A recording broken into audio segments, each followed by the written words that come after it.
At 11:47 this morning, Canadian Prime Minister Mark Carney announced the most devastating trade defection in North American history. Canada slashed tariffs on Chinese electric vehicles from 100% to 6.1%, opening the door for 49,000 Chinese EV imports annually. Within 90 minutes, Trump threatened a 100% retaliatory tariff on all Canadian goods worth $429 billion annually. What I am about to walk you through is not just a trade dispute. This is Canada choosing China over the United States. This is the complete breakdown of North American unity.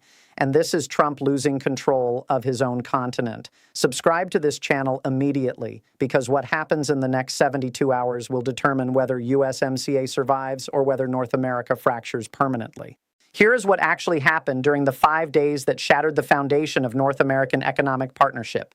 Because the details reveal this was not an impulsive decision by Carney, but a calculated strategic pivot that Trump never saw coming. On January 16th, Prime Minister Mark Carney arrived in Beijing carrying a briefcase containing Canada's most closely guarded trade secrets. According to two sources familiar with the negotiations, Chinese officials had been courting Canada for 8 months, offering deals that would fundamentally reshape North American trade relationships. The centerpiece was elegant in its simplicity. China would reduce tariffs on Canadian canola seed from 85% to 15%. In exchange, Canada would slash tariffs on Chinese electric vehicles from 100% to 6.1% and establish an annual import quota of 49,000 vehicles. The mathematics were stunning. Canadian canola exports to China, worth $2.8 billion before the trade restrictions, could return to full capacity within 6 months. Chinese EV manufacturers locked out of the North American market since October 2024 would gain access to nearly 50,000 Canadian consumers annually. Half of the quota was specifically reserved for vehicles priced under $35,000 Canadian, targeting middle-class buyers priced out of Tesla and other premium brands. At 2:15 p.m. Beijing time, Carney signed the framework agreement in a closed-door ceremony at the Diaoyutai State Guest House. No American officials were informed. No USMCA consultation process was initiated. Canada, according to the agreement text obtained by this channel, committed to allowing Chinese joint ventures to establish EV manufacturing facilities on Canadian soil within 18 months. The deal included technology transfer provisions that would give Canadian workers access to Chinese battery manufacturing techniques currently blocked from U.S. markets. Within hours, the announcement reverberated across global markets. The Canadian dollar strengthened 1.8% against the U.S. dollar in after-hours trading. Chinese EV stocks surged 12% on the Shanghai Composite. BYD, China's largest EV manufacturer, announced plans to establish a North American headquarters in Toronto by March 2026. The message was unmistakable. China had successfully driven a wedge between the United States and its most trusted ally. But Trump's initial reaction was not fury, it was praise. At 4:22 p.m. Eastern on January 16th, Trump posted on Truth Social, "Just heard about PM Carney's deal in China. Smart guy. If he can make deals that work for Canada, good for him. We make the best deals here in America. Competition makes everyone better." The post included 3 American flag emojis and the hashtag #dealmaker. Trump's economic advisors were reportedly stunned. According to a source familiar with White House discussions, Treasury Secretary Scott Bessent had prepared a briefing paper outlining why the Canada-China deal threatened U.S. automotive competitiveness. The briefing was never delivered. Trump, in the words of one advisor who requested anonymity, saw Carney as a fellow dealmaker, not a threat. Hit that like button right now if you understand this isn't just about cars. This is about Canada choosing its economic future. The algorithm decides what breaks through. You decide whether this analysis reaches people who need to understand how alliances collapse in real time. For 6 days, Trump's praise stood unchallenged. Carney returned from Beijing to a hero's welcome in Canadian business circles. The Toronto Stock Exchange gained 340 points. Canadian auto dealerships began preparing for an influx of affordable Chinese EVs. Editorial boards from Vancouver to Halifax praised Carney's strategic diversification away from total dependence on U.S. markets. Then came Davos. On January 22nd, Carney addressed the World Economic Forum with a speech titled "Sovereignty in an Age of Superpowers." The 18-minute address, delivered to an audience including European heads of state and Fortune 500 CEOs, contained a single paragraph that would trigger Trump's complete reversal. Quote, "Middle powers must resist economic coercion from any source, including allies who mistake partnership for subordination. Canada will not accept that our economic sovereignty is negotiable regardless of the threats or pressure we face." End quote. The speech was a diplomatic masterpiece and a political declaration of war. European leaders applauded. Chinese state media called it a beacon of independent thinking. Trump, watching from Mar-a-Lago, saw it as a direct challenge to American economic leadership. According to two sources close to the president, Trump immediately summoned National Security Advisor Mike Waltz and Trade Representative Jamieson Greer to an emergency meeting. The subject, how to crush Canada's China partnership before it became a model for Mexico and other allies. At 8:47 a.m. on January 25th, Trump's patience evaporated. The president unleashed a Truth Social tirade that shattered any pretense of North American unity. Quote, if Mark Carney thinks he is going to make Canada a drop-off port for China to send goods and products into the United States, he is sorely mistaken. I will impose a 100% tariff on goods imported from Canada if he goes ahead with this China deal. China will eat Canada alive, completely devour it, including the destruction of their businesses, social fabric, and general way of life. End quote. The post received 340,000 likes and 89,000 shares within 2 hours. Financial markets opened in chaos. The Canadian dollar plummeted 2.3% in the first 30 minutes of trading. U.S. crude oil futures jumped $4.20 per barrel as traders anticipated disruption to Canadian energy exports. The Dow Jones dropped 180 points before recovering on speculation that Trump was bluffing. But Carney was not backing down. At 10:15 a.m., the Prime Minister's office released a statement that read like a diplomatic middle finger. Quote, Canada makes its own sovereign decisions about trade partnerships. We have informed Washington that we are not pursuing a comprehensive free trade agreement with China. Our targeted agreements on specific sectors serve Canadian economic interests and are fully within our rights under international law. End quote. Deputy Prime Minister Chrystia Freeland, speaking to reporters outside Parliament Hill, delivered the most pointed response. Quote, we will not be bullied into economic subservience by any nation, including our closest allies. Canada's sovereignty is not for sale, and our trade policy is not subject to American veto. End quote. The battle lines were drawn. Trump demanding submission, Carney asserting independence, and $429 billion in annual trade hanging in the balance. Then the reactions began cascading across institutions, revealing fracture lines that would reshape the entire continent. Within hours, the crisis spread far beyond Canada and the United States. Chinese Foreign Ministry spokesperson Wang Wenbin called an emergency press conference in Beijing, delivering a statement that read like a victory speech. Quote, China applauds Canada's independent and pragmatic approach to economic cooperation. We hope all nations will resist economic coercion and pursue mutually beneficial partnerships based on equality and respect. End quote. Translation. Beijing was thrilled. They had successfully turned America's closest ally into a public opponent of U.S. economic pressure. European leaders, initially silent, began choosing sides. French President Emmanuel Macron posted on X, sovereignty means the right to choose your economic partners freely. We stand with all nations defending this principle. German Chancellor Olaf Scholz was more direct, telling reporters in Berlin, economic coercion has no place in relations between democratic allies. But the most dangerous development was happening 2,000 miles south of the U.S.-Canada border. Mexican President Claudia Sheinbaum, facing economic pressure from Trump's threatened tariffs on Mexican goods, suddenly found herself with a new option. According to sources familiar with Mexican government discussions, Sheinbaum's economic team had been quietly studying the Canada-China framework for weeks. If Canada could defy Trump successfully, Mexico might follow suit. The prospect of simultaneous trade wars with both neighbors sent shockwaves through Trump's inner circle. American business leaders found themselves in an impossible position. Privately, many supported increased competition in the EV market. Chinese vehicles priced under $35,000 could accelerate American adoption of electric transportation and reduce carbon emissions. But publicly, they stayed silent, unwilling to challenge Trump's protectionist stance or appear unpatriotic. General Motors CEO Mary Barra received a direct phone call from Trump on January 25th, according to a source familiar with the conversation.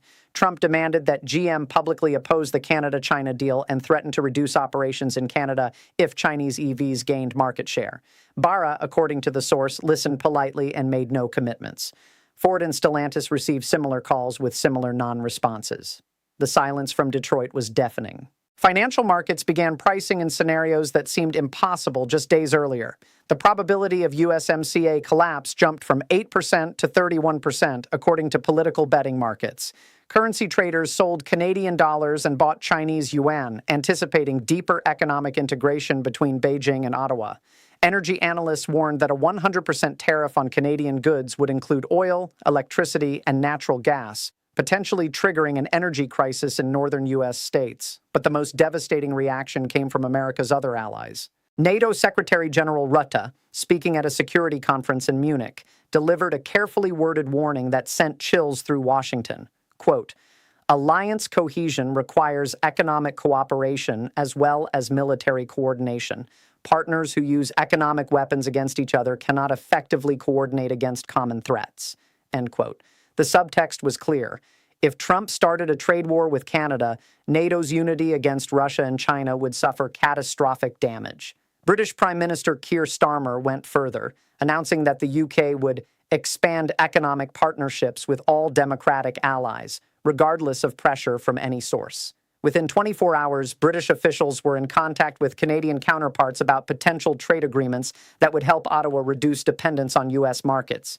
Australia, Japan, and South Korea remained officially neutral, but their ambassadors in Washington reportedly requested urgent meetings with the State Department.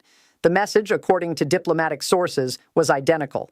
If America's economic relationships with allies became transactional and coercive, every partner would begin seeking alternatives. Trump's threat was backfiring spectacularly.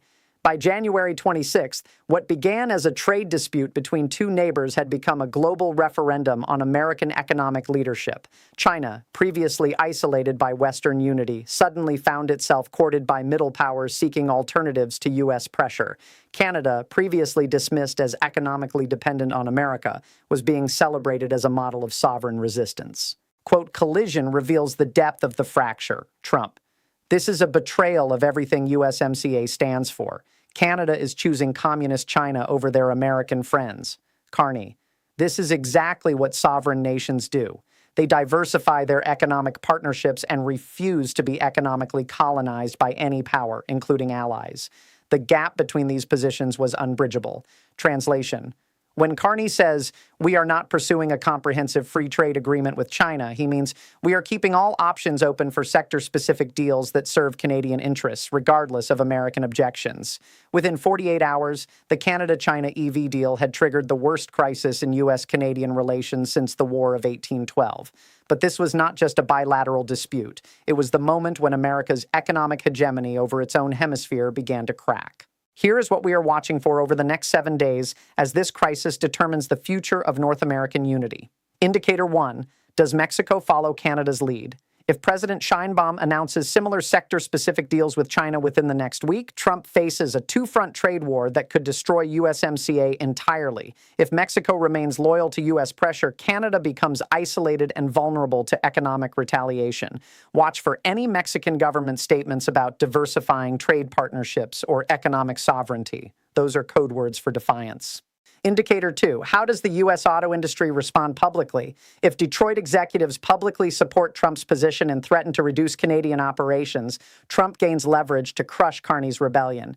If they remain silent or quietly oppose the tariff threat, Trump loses the business community backing he needs for economic warfare. General Motors, Ford, and Stellantis will reveal their positions through lobbying disclosures and earnings calls over the next 5 days. Indicator 3. Can Carney deliver the promised economic benefits immediately? If Chinese companies announce major Canadian investments, establish manufacturing facilities, or begin shipping vehicles within 30 days, the deal looks strategic and beneficial. If the benefits remain theoretical while Trump's threats create immediate economic damage, Carney's position becomes politically unsustainable. Watch Chinese EV manufacturers' stock prices and Canadian dollar strength as leading indicators. Indicator 4. Does Trump follow through on the 100% tariff threat, or does he blink? If he implements the tariff by February 1st, USMCA is effectively dead, and both economies suffer massive damage. If he backs down or settles for symbolic measures, his credibility as a dealmaker collapses, and every U.S. ally learns that his threats are hollow. This is the ultimate test of Trump's negotiating strategy. Indicator 5. How do European leaders respond to American economic pressure on Canada? If EU officials announce new trade deals with Ottawa or publicly support Canada's right to choose its partners, Trump faces global isolation and Canada gains powerful backing. If European leaders stay silent or privately support U.S. pressure, Canada stands alone. Watch for statements from Macron, Schultz, and Starmer over the next 72 hours.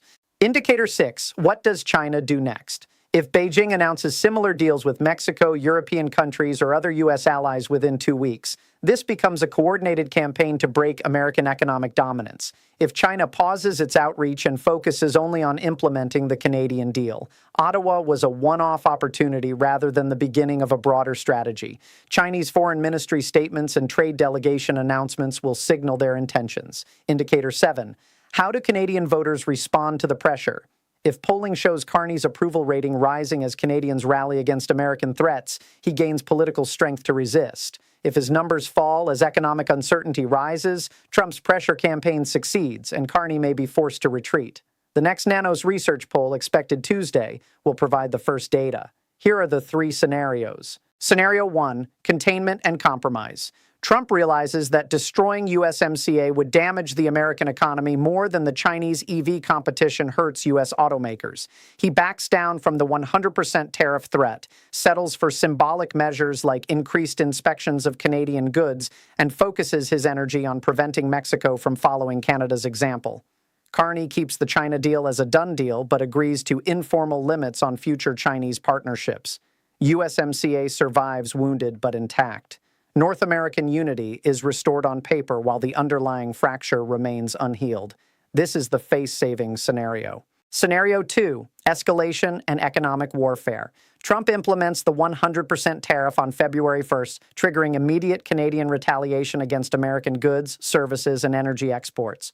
Both economies suffer significant damage as supply chains shatter and energy prices spike. Canada accelerates its pivot toward China out of economic necessity, signing additional sector-specific deals within 60 days.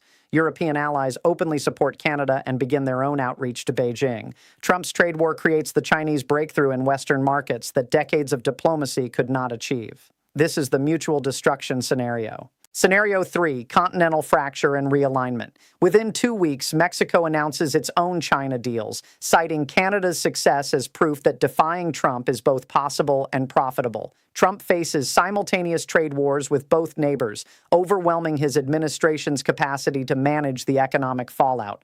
USMCA collapses entirely as all 3 parties withdraw from the agreement. China achieves its strategic goal of fracturing North American unity without firing a shot, gaining privileged access to 2 of America's 3 largest trading partners. Europe, watching American economic leadership crumble, accelerates its own pivot toward China and away from the United States. This is the hegemonic collapse scenario. Subscribe right now, like this video, comment with your prediction which scenario plays out over the next 2 weeks. I am tracking all 3 possibilities as they develop, and you will see the analysis here first when the indicators start pointing toward resolution or catastrophe. What I know for certain right now, Canada has chosen economic diversification over alliance loyalty, calculating that Trump's threats are less dangerous than permanent economic dependence on the United States. Trump has threatened economic warfare against his closest ally, gambling that Carney will retreat rather than endure the pain of American retaliation. China has successfully driven a wedge between the United States and its neighbors, achieving a strategic breakthrough that seemed impossible just months ago. The 49,000 Chinese EVs will arrive in Canada regardless of Trump's threats because the legal framework is already signed and implemented. Carney has calculated that defying Trump is worth the economic risk because submission would mean permanent economic colonization. And every American ally is watching this confrontation to see whether U.S. economic pressure can still force sovereign nations into submission. This is not just a trade dispute between neighbors. This is the moment historians will mark as the beginning of North American realignment, when the United States' closest ally chose China over American economic hegemony and triggered a continental crisis that no one saw coming. This is not over. This is the fracture of North America happening in real time. And we are watching the end of U.S. economic dominance over its own continent unfold with each threat Trump makes and each defiant response Carney delivers. Stay with this channel. Turn on notifications. When Mexico announces its position, when Trump implements or abandons his tariff threat, when the first Chinese EVs arrive in Canadian showrooms, you will see the analysis here first. The next 72 hours will determine whether North American unity survives or whether the continent splits into competing economic blocs aligned with Beijing and Washington. The crisis that started with 49,000 electric vehicles has become the test of whether America can still control its own hemisphere. And right now, the answer is no.